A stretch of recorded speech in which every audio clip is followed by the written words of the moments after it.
Welcome to the J3U University Podcast. I'm your host, John Jewett. And I'm your co-host, Luke Miller. Our mission is to elevate the physique coaching standard and deliver the highest level of competitors to the stage. Let's jump into today's episode.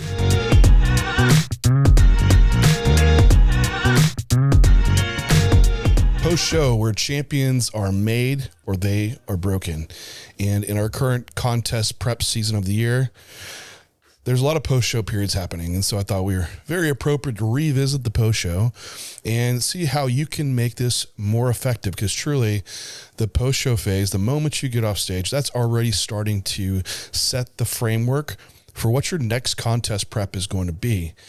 And I have some people that blow it in post-show, and man, you're already back into a fat loss phase in your off season. So Luke and I, we're going to address why is this phase so temperamental and get into mindset, nutrition, training, even PED strategies that we should be utilizing in this phase to make it more productive.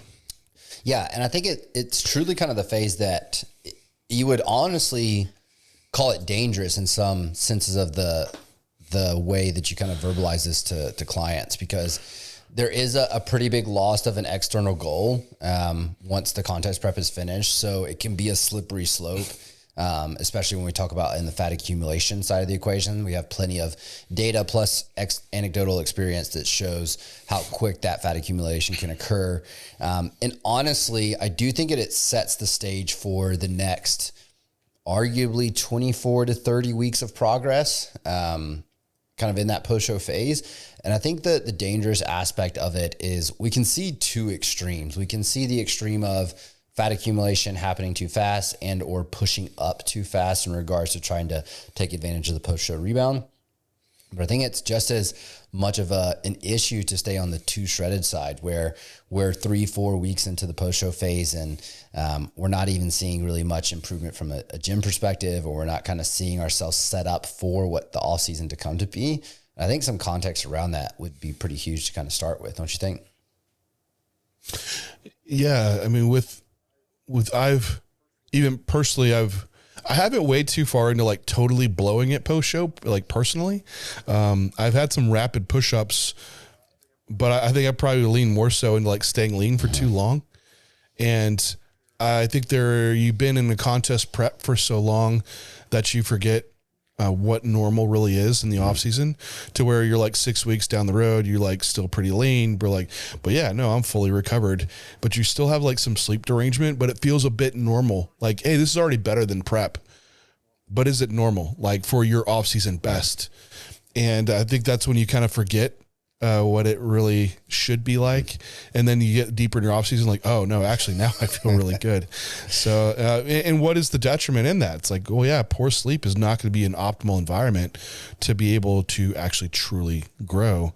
As you get to more of the enhanced side, which is kind of our audience, there is a bit more of a shift down to where you could very well stay leaner, because we're not relying on endogenous hormone production to have to get back to normalized to truly be optimized. We can make this happen even with lower body fat. However, even despite like replacement of hormones, you still can't get around when like sleep is having derangements, or the psychology is all the same for all of us. So if you're not able to like maintain a body weight and stay on a regimented plan, you're still going to have to do some leg work here to get back to a normal, so where you can even be productive in the off season. So this phase truly can make or break a lot of people. And for newer competitors, or even ones that just haven't had that regiment of putting in practice, like transitioning your prep routine into an off season routine, they end up like 6 weeks down the road ready to start their off season, and it looks like they're already 18, 20 weeks out from a show again. It's like, where do we go from here? Because we could start an off season, but then what does that look like in 16, 20 weeks? Well, then you're going to be 30, 35 weeks out from a show. Like, for a lot of people, that timeline just doesn't make sense. And that body fat level from 20 to 30 weeks out, I find it's just far inferior for making progress with just being able to partition food towards muscle, even staying leaner, even keeping your health metrics in a better place. So it's almost best in the situation that you move once someone's stable and able to maintain their body weight and not having this lack of routine. Then you do a fat loss phase, and then you get them back into off season. But I think it's for what probably more so, some people just are staying lean because of the social pressures around, having a social media presence and marketing. I hear a lot of people speak to this as well too, but you need to put your competitive goals in the forefront and make sure that is the priority, because end of day, what are you really doing this for? But I think, the mind shift from an earlier competitor to that of like what a champion really entails is what we are trying to strive for everyone to move towards. Yeah. And I think the big thing here is just making sure that you kind of had those deliverables mapped out. So one of the things I've done from a schedule perspective is the first thing when I wake up in the morning is I map out the 3 most important items to deliver on every day. As far as like work goes, you can use that framework within being a competitor in this post-show phase. And I think it still gives you like process-oriented goals to kind of keep you minded on what can I do in the now in order to create the outcome for what's next. And those 3 most important things would be based on what people struggle with, but the tendency tends to be towards execute on the nutrition aspect, execute on training requirements, and execute on the sleep routine. I tend to find like focusing on those 3 as process-oriented goals really starts to shift that mindset towards kind of what improvement needs to look like in the off season.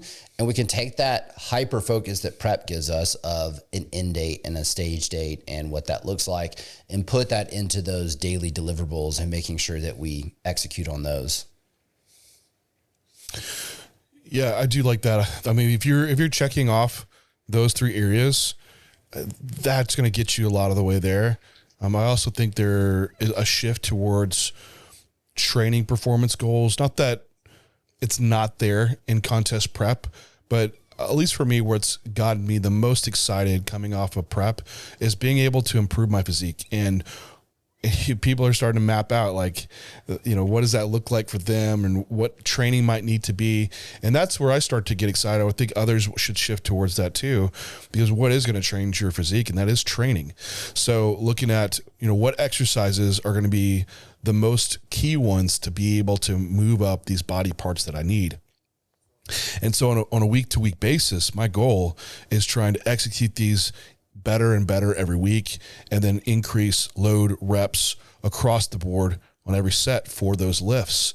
And so now we can move to having this like weekly target that you can actually move the needle on, because in prep, you can't really do that. We're very focused on visuals or scale weight and losing body fat. So a quicker short term to look at is training performance, and keeping in mind that the more on point you are with what Luke mentioned, your nutrition and your sleep, the greater you're going to be able to drive up these lifts.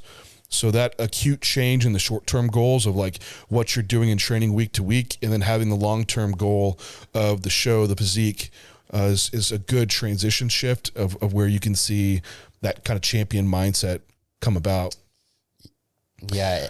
There's probably also data too, like for others to be able to stay accountable as well. Yeah, so I tend to try to remove scale focus. I know a lot of people in prep like rate of loss charts. I tend to stay away from rate of gain charts because you get quite a bit of instability on the first week or 2. You don't really know kind of how someone's going to respond the first 2 weeks. More so from a data perspective, the things that I'm looking for are performance metrics. And then watching some of the health metrics, making sure that we're not getting large fluctuations in like blood pressure or anything along those lines. But I am watching that rate of change on the weight accumulation, because you can see it like, and you've seen this before, John, I know you have, where it's like that week to week visual side by side is just incrementally softer week to week than what you saw the improvement in the body fat on the way down. And it's like this rate of jumping up is just way too rapid, no matter what that kind of weight data says. That's where I'm using that art of coaching eye a bit more to confirm the data in that post-show phase, because I do think that rate of change in the visual week to week is pretty important to track in this phase particular. Yeah. And maybe just to have some insight out there for everyone is that, I would say in a general sense, if you wanted to look back on your contest prep photos,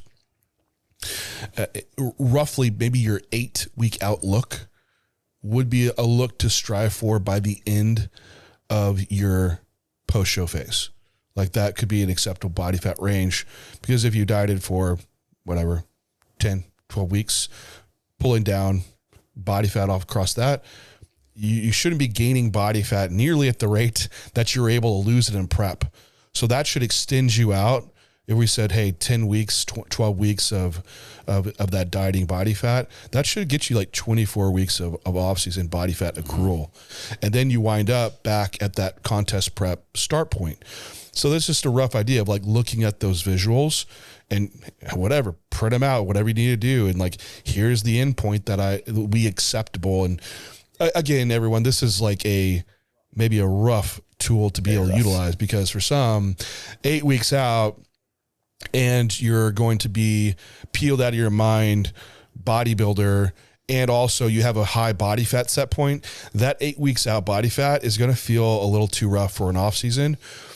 Maybe opposed to the bikini competitor that has a very low body fat set point and doesn't take as much to get down to like an 8 week out look. That might be even leaner for her to be able to have her off-season start point. So again, lots of variation, but it gives you some rough idea of like where you're kind of aiming for at the end of this phase. But I usually say as lean as you can be without any negatives from contest prep. And over time, I think you learn to keep refining what that means, and you're going to mess it up, because I've messed up numerous times and just starting to get it down. And you'll also elude yourself that you're there and you're not. So, but again, like that's what we strive for. The nutrition piece, kind of pivoting here a bit, is where I think we see the most variability. And I'm actually interested to hear your thoughts on this, because I've got a pretty variable approach to how I go about like caloric increases and reintroducing some flexibility person to person. And I think psychology matters quite a bit here. So I'm going to kind of let you tee this off, because this and how you manage this, I think, is a large part of the success of an athlete in the post-show phase. And I tend to change this quite a bit depending on the psychology of the athlete. Gosh, with the increase in food and rate of gain for that initial, like if you have that, and I guess let me say what would be ideal here, and then we can kind of work backwards from there. Would be the athlete that, the day after the show or night of the show, they can go out and have a reasonable meal, something they enjoy, and not lead to be overeating. The next day, they could be fully back on a bodybuilding looking plan. Maybe that night they have another meal out of something they like. Monday, if this was a Saturday show, they're 100% on the new diet plan, and they can execute that out throughout the entire week without little snack foods coming in, keeping a regulated water sodium intake so we drop off any water from the show.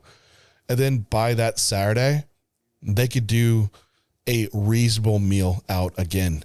And what I would guide people to do is, again, this is saying I don't know the person, is that you're not going to be able to go out and have pizza burgers every week post-show.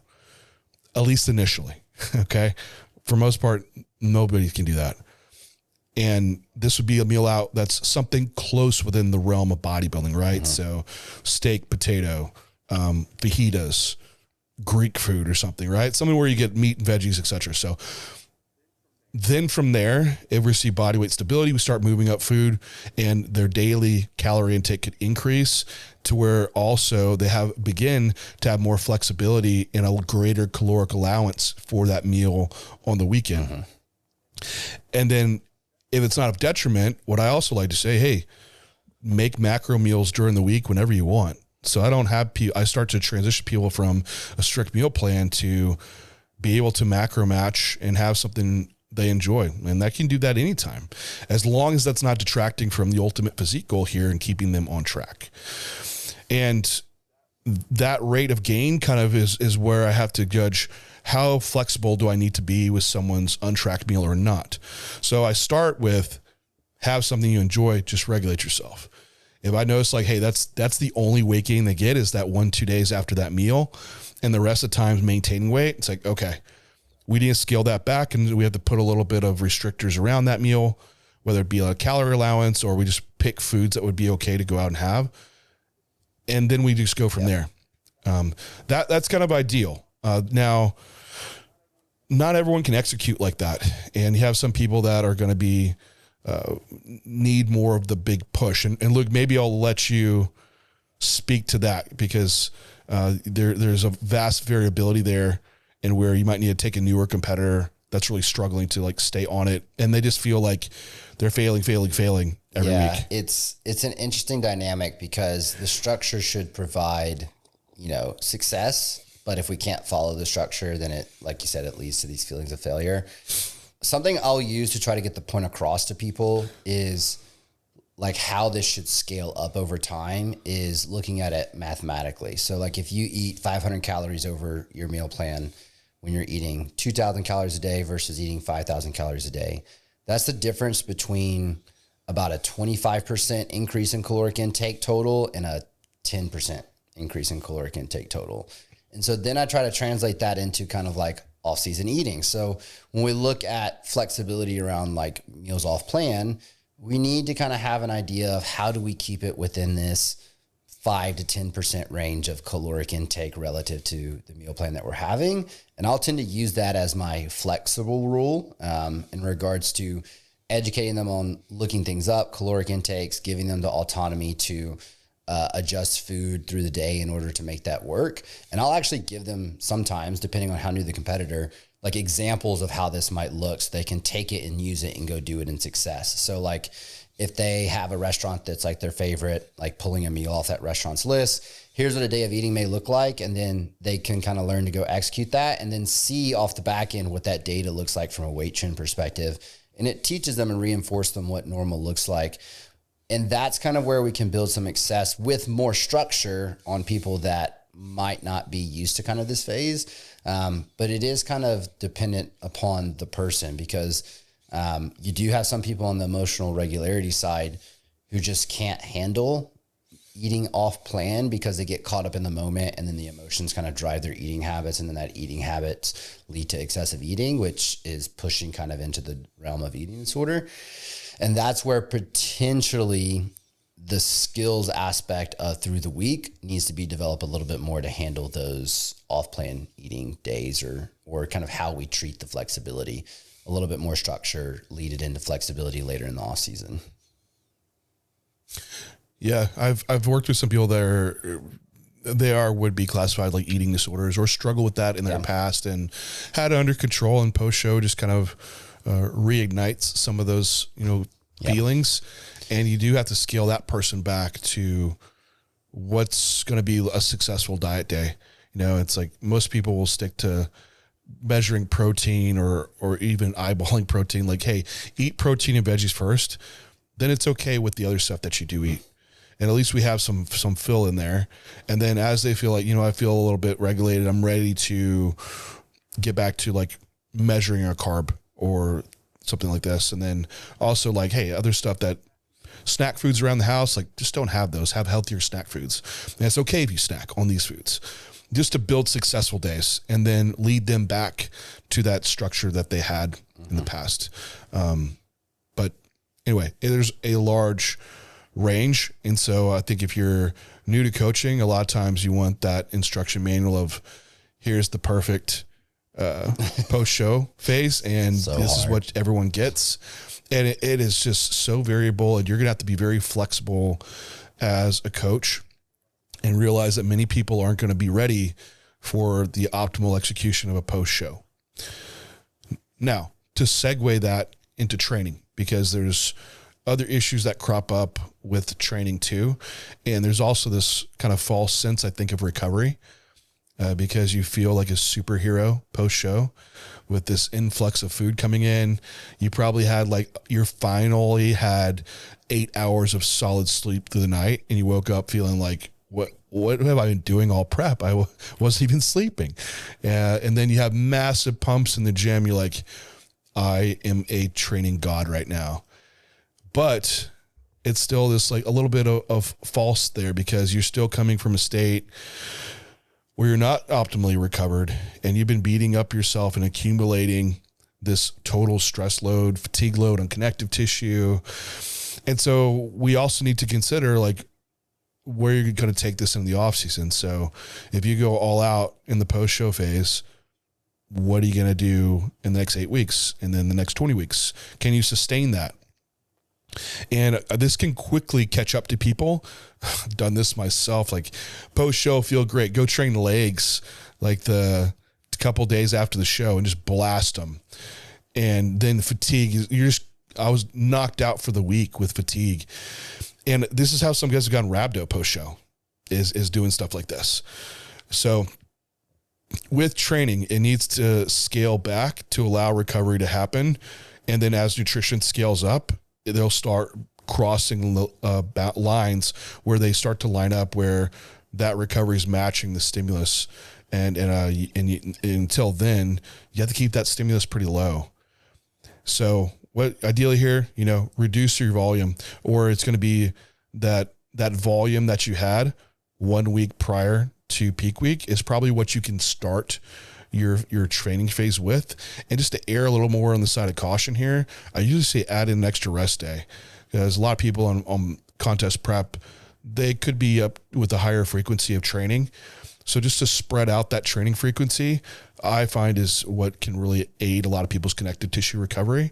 The thing is the mental side of someone trying to stay out of the gym and almost a bit obsessed with the training and not being able to put those days in, or even their training day diet is a lot more fun than their non-training day diet. So they really just train every day. Thanks everyone for tuning in to today's podcast. Are you struggling to hit your peak on show day? Feeling lost in the off season? Upgrade your coaching game with J3U University. Our program covers everything from off season to contest prep to peak week, all based from real client results. Along with our comprehensive physique curriculum, you'll also get access to our 4 rooms with our J3U team to answer any questions you have, and live Q&A sessions to further your coaching and athlete experience. We are the source of education for top IFBB pros and coaches. Join us to elevate the coaching standard at J3U University. Let's get back to today's podcast. So training like in this post-show phase is probably one of my favorite things to cover, because it's almost a tinkering phase for me. In regards to, I love this phase for reorganizing what we need to be competitive in the class. And so I rip volume down pretty aggressively. I'll even go sub sometimes what I finished the prep at, because I'm doing some like new movement introduction in order to kind of match the new goal sets of like, what did we see on stage? Where did we win? Where did we lose? That might not match the same characteristics of the physique that we started with at the beginning of our process together, where we've kind of ran this structure into a physique that we presented on stage. We've improved a lot, and maybe now the detriments from what actually won and where this physique is at might be differential. So I'll at minimum hold volume from like a post-show phase from the pre-contest. Sometimes I drop it a smidge because of the new movement introduction. And then for some of the auxiliary patterns, I'll actually let my more advanced clients tinker some. So I'll give them like goals within a movement, and I'll have them the first 2 to 3 weeks kind of test some of their auxiliary patterns that go after the primary patterns. And then we start to learn what that program design is going to look like from a movement selection. And then I go into kind of progressing volume from there. And what I do this for is a dual reason. One, my more advanced athletes provide better feedback in order to be able to pick patterns on their own. And then secondarily, they're also going to be able to understand what it looks like to train the first week and 2 weeks of maybe not blasting themselves to all out failure the first week to 2 weeks back, and being able to transition into program design a bit smoother. So it's definitely something I love to do because it gives them some autonomy back. They've spent 18, 20, 24 weeks, maybe like everything to a T.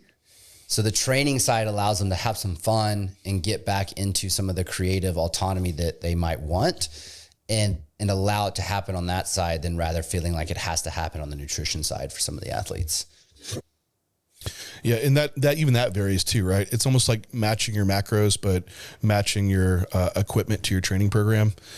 But I think some people just want the plan and execute it, right? Like, not like, hey, Luke, you know better. Like, just give me what is going to be the best thing for me. But I think to that point that those type of athletes do need to realize that they need to be a little introspective to be able to say, like, the things that you would need back, Luke, to be able to even say that might be the best exercise. Cause it can, I've seen videos training where I'm like, hey man, this looks perfect. They're like, but I don't feel anything where I should be feeling it. It's like, okay, so we should pivot that, you know, and feel isn't everything, but just to give you an example, of that, like I'm doing like Sean Carita's training now, and he's just an executor, man. Like, and what's helpful and with him is like, for one, where he'll like send me a video tour of his gym, which this is what we do in J3U coaching. Like this is how custom the training would be when we program it. Like, I want to see the equipment you use, and then we start seeing you in those pieces of equipment, and then changing the plan based on how you execute those. So Sean is like, he'll send me like his chest personal gym, right? It's like, dude, you have like 8 different pressing machines. He's like, so I'll write out a plan with like 3 options. And then we kind of move through. He's like, hey, I really connect well on this one. I'm like, all right, that's the one we're going to run. Then we write that in the program, and then I can put some cues within that. So as we progress week to week, that program has gone from a little more bare bones with flexibility into something that he's had the autonomy to select. And also I built in the cueing that he knows to remember to execute on that movement that we picked. So that's just a way that you can have flexibility built into structure where like more experienced athletes are kind of leading that way. And I think as you're a beginner on in your career, you're trying to aim to get to that. So don't ever think like, just follow the plan, bro. Like, you need to be introspective to be able to get to that point, to be this, you know, educated lifter and provide coach with the right feedback. And just to make sure that we pivot here, because training is an extensive piece that Luke and I both love to speak to, but I know what everyone's probably waiting for is the PEDs, the fun stuff, right? Everyone loves this piece. And it's so funny because it's in the post-show phase, it's so simple. Like, we can take so much progress without this taking away from the health side of the equation, and like general rules of thumb go a long ways. And it's kind of funny because we can use previous data in off-season baseline phases to help guide this post-show phase. Because in general, like, things that are going to be happening from a PED side of the equation is we're going to be looking at tapering back NGH, what compound load is going to be good for this level of physique development from a baseline perspective. And there's a lot of conflating issues with the thought process of going into post-show pushing. So immediately getting back into super physiological exposure immediately post-show. And I was kind of going to let you kind of start that conversation, because I think that's the biggest like fallacy to debunk is this post-show time is not about maximizing rebound. Like, you got to prepare yourself. I almost think about it like a pre-prep phase. Like, you do a pre-prep phase in order to prepare yourself for the contest prep. You do a pre-off-season phase in order to prepare yourself for the off-season phase to come. I like that term. We've shifted this term a lot around. It's like potentiation phase, right? Like, or pre-off season phase, wherever you need psychology wise to call it, so you can stay locked in. But, you know, if you had that post-show experience and you had those first few workouts with food back in place, and training performance is like an immediate jump up for most of us, it's like, gosh, that's what PD's like low. You know, you have some like tapering from what you were doing on prep, but for the most part, like, you can have amazing workouts and make progress before you've even really brought a lot of gear back in. And when you also have this potential rapid increase in body weight, and then add that along with someone that has a variability in their structure or their ability to even continue executing the plan, bring a lot of PEDs back in with that, you're quickly going to see body weight skyrocket. And for the better and for the worse. Like, yeah, you can make progress that way. And I have done it, but you'll quickly find yourself where this leads to, if you're the one that's not able to execute tightly, is that 6-8 weeks later, you've had gear high, you've rapidly increased body weight. And now what? Is your off season going to start now?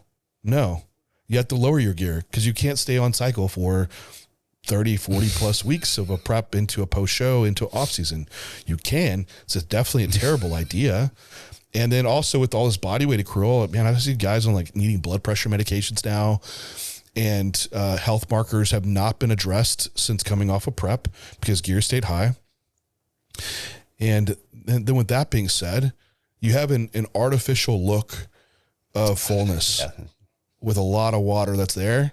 When you pull that away, you're going to realize that you have a lot more body fat gaining in that phase than you really wanted to. And I found myself there is by the end, you're like kind of deflated, you're fatter. And the rest of off season, like once you try to bring gear back up after you had a break, like, man, progress is just very subpar. And that post show, you never get back that excitement from it. Now, if you're that person that can execute tightly, you're like, well, I'll maximize that phase. But my point to that is that if you are able to execute that tightly, you're going to get a lot more out of a little bit of gear. Find yourself 8 weeks later without all the variability of more water increase and skewing your visuals, to where now when progress is starting to slow in your post-show period, now you're starting to increase gear and you just keep that momentum moving. You don't ever have the drop off, and you're going to have a lot more runway being leaner. So that's where you can really line up having the post-show period, low PDs, where food and increasing recovery is vastly going to be driving training performance up, and in turn, your ability to accrue some tissue without a doubt during that phase, and then carry that into your off season, from that point on.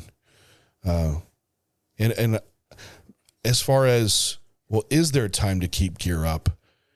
And it's really the only place where I see that being a thing is when this is not a post show leading to an off season. This is a post show that might be actually doing more multiple shows. And that's going to have to be kept up because you're going to be having to stay relatively lean. Yep. So that's kind of the only caveat that I would put around that. I don't know if you have anything else to add on that. Yeah, piece. Career bodybuilders are the exception to the rule. Because of the way your competitive year falls, sometimes you have to like kind of run the borderline of higher gear for a longer period of time. You might not run like full compound levels that entire bridge of that off season, but it might be higher than what you ran a post show phase because you got this like short, like this odd 12-week gap between shows. And then you got this like 4 to 5 or 4 to 6 week, like break. And then you're kind of back into the depths of it. Right. So that's kind of like the one exception to the rule, but it's still, unless it's like stringing back-to-back shows very closely together, I still do think there's a temporary drop before you go back into kind of escalating it. Yeah. And it's like you're going to need to pay that back at some point. So, I mean, like, if you're going to extend this prep out and do multiple shows, like at some point you're going to have a longer phase on the tail end of that to bring just total stress load back down. And that's part of the game, but don't do that when you're just earlier on. And as far as like setup, what we speak to like baseline is like, truly this could be like your lowest anabolic usage of the total whole year, because your ability to drive performance with just nutrition alone is going to be pretty vast without, and to hold that tissue even compared to like even your hold phases or your pre-prep phases where you brought gear down.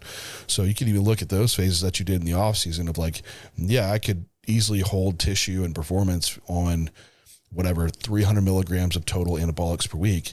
Very easily you could go back to a TRT level of like quote unquote TRT at 200 mgs per week and ride that out, but leverage growth hormone. That's what I do with a lot of clients is like, I bring that back in or up higher, and that will vastly aid the ability to partition towards muscle and limit body fat. So just part of the stuff that we teach, like within level 1. And again, you're probably listening to Luke and I, you're like, you're not nailing us down on like the protocol, because there's not the protocol. It's a decision process based on assessing where the athlete is, and on that, structuring the program for their needs, but trying to move them towards what an optimal setup would be and maximize their progress. And so there's a pretty large spectrum of what's going to have to work within this phase for all the different competitors. But if you want to learn more on this, we have an entire module in J3U Level 1 just dedicated to handling post-show period. Luke has even handling in there multiple shows, has case studies to show this applied into the real world setting where it's not clean and cut. And it's not just throw in the protocol and it's going to work the same for everybody, because it doesn't.